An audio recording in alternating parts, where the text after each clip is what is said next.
matière, c'est encore la nature. On se remet en cause. Comment on fait? Shabbat. On change nos Comment on habitudes, Eh ben, on prie. justement, on choisit On d'aller. peut prier aussi par nécessité psychologique. On va vers Dieu. Dit à Miller, il dit l'essence de la spiritualité, c'est la capacité de ne pas être réactif. L'animalité, la matière est réactive. Vous frappez un animal, il vous mord. Vous lui donnez un sucre, il vous le lèche. Quand j'ai vu ça, moi j'ai essayé ça au métro. J'ai regardé Jean-Michel Chavant, ils m'ont regardé les Chavant. Ouais, j'ai essayé. J'ai souri à quelqu'un comme ça, j'ai souri. Il m'a souri. Pourquoi? Parce que c'est comme ça, c'est le corps parle. Le corps parle, le corps est très fort. Le corps est très fort. Une fois, moi j'avais donné une conférence en 1 heure, je me rappelle, sur l'horreur de la colère. Et c'était affreux, que c'était l'animalité, que c'était horrible, que c'était la destruction de l'âme, de tout. Et j'avais pris ma voiture, quelqu'un m'a fait une queue de poisson. Et au moment où je levais dans le j'engueulais, je lui ai dit, mais tu viens de faire un coup. C'est incroyable. Et ça m'a appris quelque chose, ça veut dire que le corps est très fort. L'habitude, le corporel. Le biologique, il est terrible.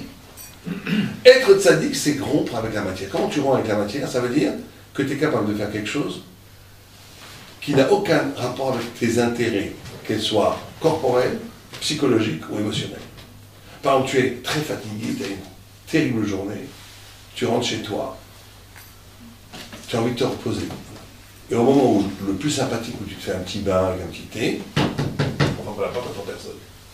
Tu ouvres la porte, qui c'est qu'elle a? Madame Cohen. Madame Cohen, c'est une terrible. Elle n'a ni connaissance, ni d'argent, ni elle n'a aucune culture. Elle ne peut m'amener que des ennuis. Mais elle peut m'amener que des embêtements, cette femme, rien d'autre. Mais elle a envie de me parler. Pourquoi elle a un problème avec sa fille? Bon, d'accord. La nature en moi dit Valérie être Satanas. Madame, non, je ne peux pas maintenant. Mais une petite voix en moi dit elle veut me parler. Je suis obligé de lui répondre. Vous la faites rentrer. Vous lui donnez du thé.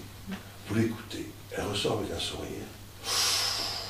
Celui qui fait ça, il y a des anges qui sont en train de danser comme enfants autour de son visage. Et je vous promets que celui qui fait ça vraiment, il peut demander n'importe quoi à Dieu, il l'aura.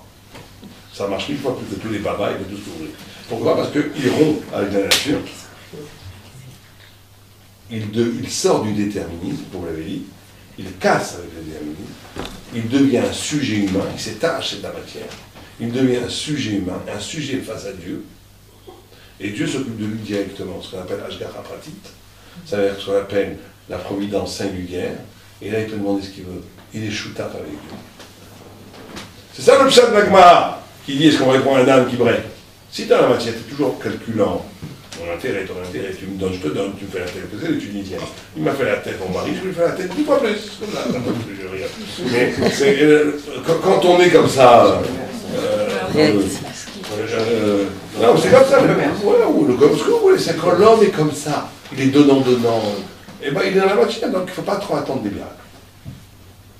Quand l'homme est capable de rompre avec l'égoïsme. Mais c'est très compliqué, parce que quelqu'un m'a dit j'ai essayé de le faire, ça n'a pas marché.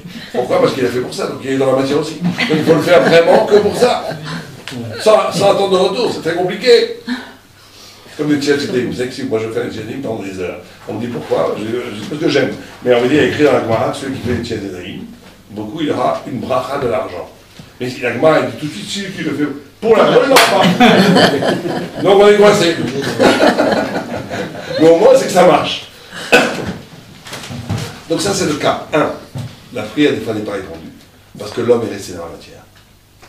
Et des fois, c'est pas ça. Des fois, la prière n'est pas répondue parce que ce qu'on appelle une zéra. Des choses qui nous dépassent complètement. Et ça arrive aux grandes tzadikim. Ou des gens, des fois, très simples. On ne croit pas, mais ça leur arrive. Parce qu'ils sont le lieu d'une zéra, du lieu d'un mystère, d'un décret qui est un mystère, qui est, à un moment donné, en plus, il faut comprendre que non seulement chaque chose a sa place, mais que chaque chose a un temps à vivre. Et que ce n'est pas le temps qui compte. Il y a des papillons qui vivent un jour et des éléphants qui vivent 100 ans. Une fois, il y avait Rabbi Eliezer qui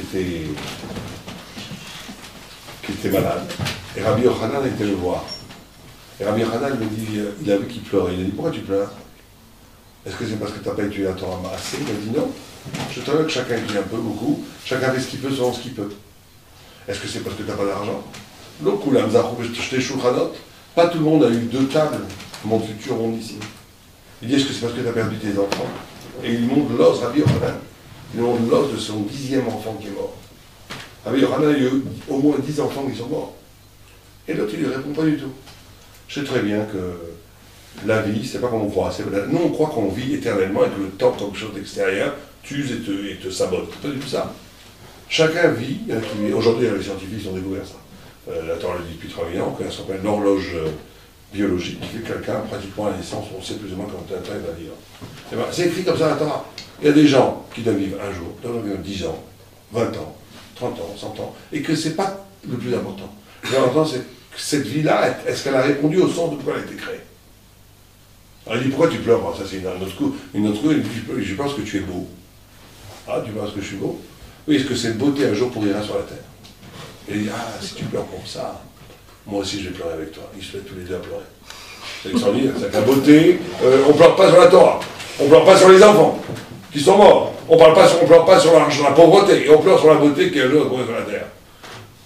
Alors il y a tout un texte sur ça qui dit, parce que la beauté c'est la seule chose qui est en même temps divine et mortelle. Les deux en même temps. La Torah c'est la Torah, chacun vit, c'est éternel. Mais la beauté c'est en même temps divin et mortel. C'est pour ça que c'est la seule chose à laquelle on peut pleurer. Bon, ça c'est tout un autre sujet. Mais en tous les cas, il y a dans cette notion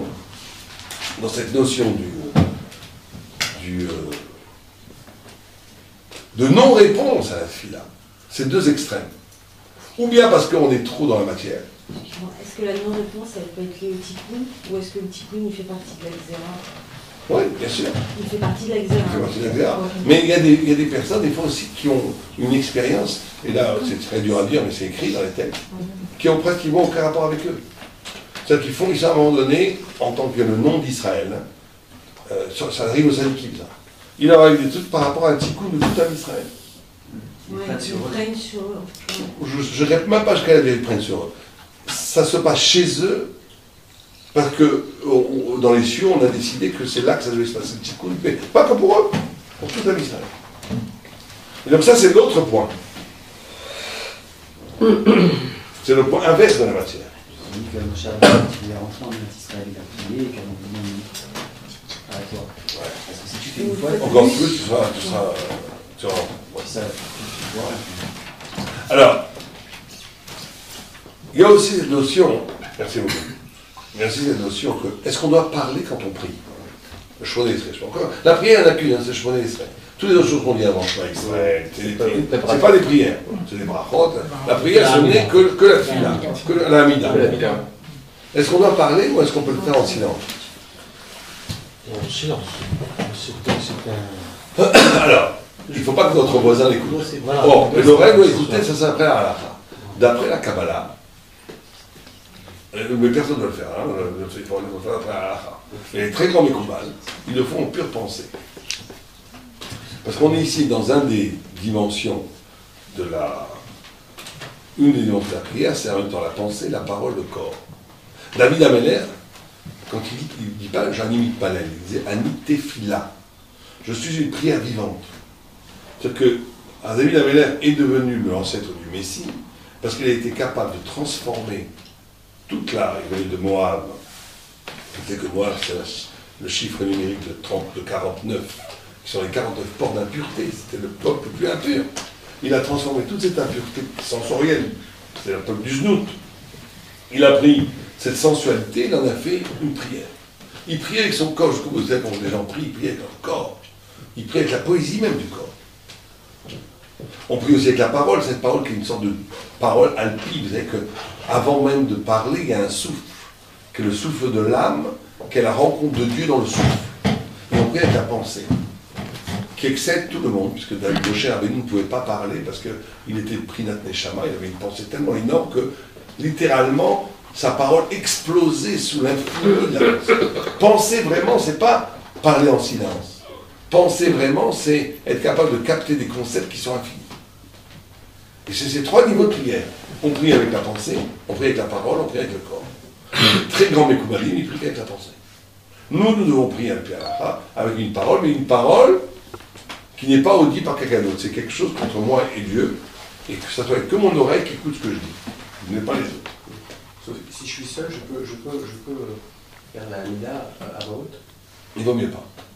Parce qu'on dit c'est Katne Imna. Celui qui prie avec la voix haute, comme il prie à un, il n'a pas. C'est un manque de foi. C'est un manque de foi en Dieu. Il lui manque la. Il lui manque la. Alors c'est ça, vous savez qu'on va finir avec ça. C'est très important. Cette notion de silence dans la tefila, c'est le grand paradoxe. Et c'est l'essence même du peuple juif. C'est qu'on voit chez les goïms, toujours, qu'il y a une relation au divin qui n'est absolument pas comme chez les juifs. C'est ou bien une relation au divin primitive, comme dans les peuples primitifs, c'est-à-dire qu'on est obligé d'incarner Dieu dans le bois, la pierre, c'est l'idolâtrie. On est obligé de lui donner une forme, parce que je ne peux pas comprendre de proximité si je ne vois pas. Et là, le judaïsme dit, Dieu préfère, c'est l'idolâtrie, c'est un des trois péchés cardinaux. Dieu est infini, il est au-delà de toute représentation. Et donc, dès qu'on réduit le créateur à la création, on n'a rien compris. Et il y a d'autres penseurs, les philosophes chez les Goïms, qui ont compris l'aberration d'incarner Dieu dans la matière, puisque Dieu a tout créé, donc c'est de l'idolâtrie, c'est de la superstition, c'est du paganisme, c'est pour les peuples primitifs, c'est pas pour les philosophes. Et donc, il crée un Dieu transcendant, effectivement, oui, transcendant, mais absolument pas proche, puisqu'il est tellement transcendant qu'il n'a aucun rapport avec moi. Le judaïsme arrive à un tour de force, la Torah, où c'est en même temps incroyablement transcendant et en même temps incroyablement proche. Ce qui est paradoxal, parce qu'on nous demande d'aimer jusqu'à la mort. Si quand on vient, on vous dit je vous coupe la tête, pour mieux agenouillez-vous devant une idole, que vous devez faire coupe la tête. Si on vous dit attendez, mais je vais couper la tête à vous, à tous vos enfants, qu'est-ce que vous devez dire? Tous les enfants. C'est incroyable. Tes parents, tes enfants, tout. Donc tu dois aimer Dieu au-delà de tout. Et l'autre côté, on te dit attends, c'est un halakha, on ne demande pas ça contre Sadikim, hein. On demande ça à n'importe quel juif le plus simple. Pendant l'Inquisition, c'est vrai qu'on se méfie de la philosophie. Ceux qui ont résisté à la torture de l'Inquisition, c'était les vieilles grand-mères, les gens qui étaient très simples, et les grands philosophes juifs qui avaient fricoté avec la philosophie, ils ont craqué. Et de là, on dit, ouais, la Emouna du charbonnier, elle est peut-être plus forte que la Emouna raisonnée philosophique. Mais on demande ça à tout le monde.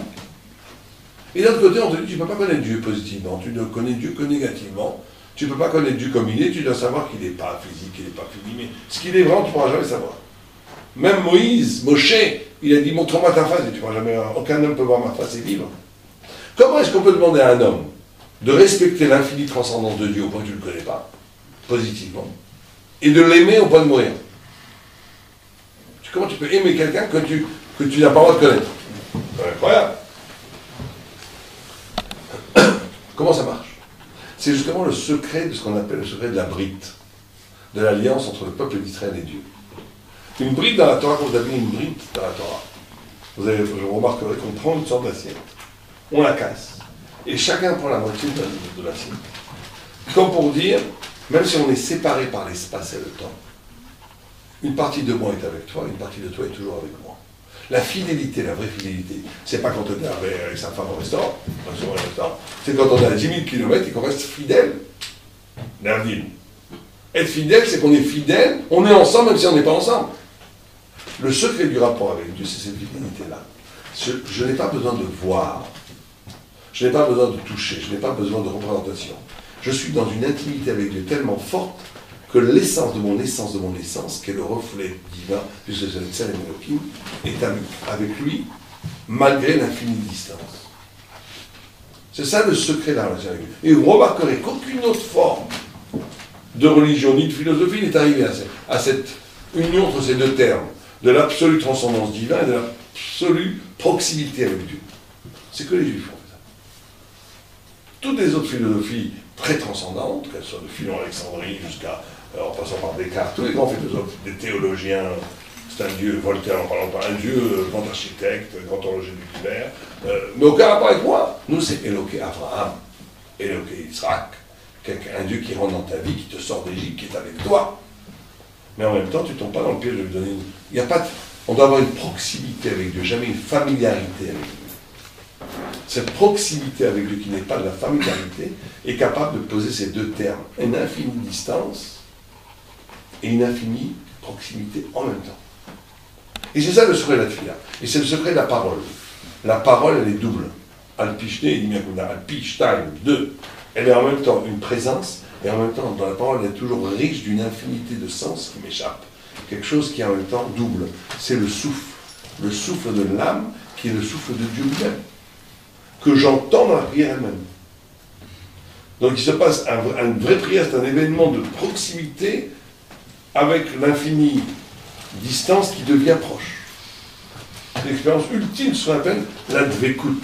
La dvekut, elle est d'être collé, mais c'est une collée qui n'est pas une familiarité. Alors, il faut aussi savoir qu'il y a une prière qu'avant les sages priaient avec les mains, et ça on l'a perdu. Ils savaient faire des gestes comme ça, parce que les chrétiens nous l'ont pris. Comme ça c'est écrit Rabbi Akiva Eiger. Que les chrétiens ont saisi cette science de la prière avec les mains. Et qu'aujourd'hui on ne sait plus le faire. Et qu'on ne doit pas le faire. Mais c'était une autre dimension d'incarnation, encore plus haute, de prière. D'incarnation de la gestuelle, de la présence, on appelle la shrina, la présence de Dieu dans la salle dans laquelle tu pries. Mais ça, aujourd'hui, on ne peut plus le faire parce qu'on confondrait ça avec une sorte d'incarnation presque païenne. Et enfin, on finit avec quelque chose de très important. C'était très important de prier pour les autres, pas que pour soi. De prier pour Am Israël, de prier pour les proches, de prier aussi pour les morts. La prière dans une dimension aussi d'altruisme. C'est dans la Mida, d'ailleurs, quand on fait les bakashot, c'est au pluriel. Mm-hmm. On prie comme un élément d'Israël, comme un tzibur. Parce que c'est pour nous, Ouais. c'est toujours au pluriel. Ça, c'est singulier. Mais pour revenir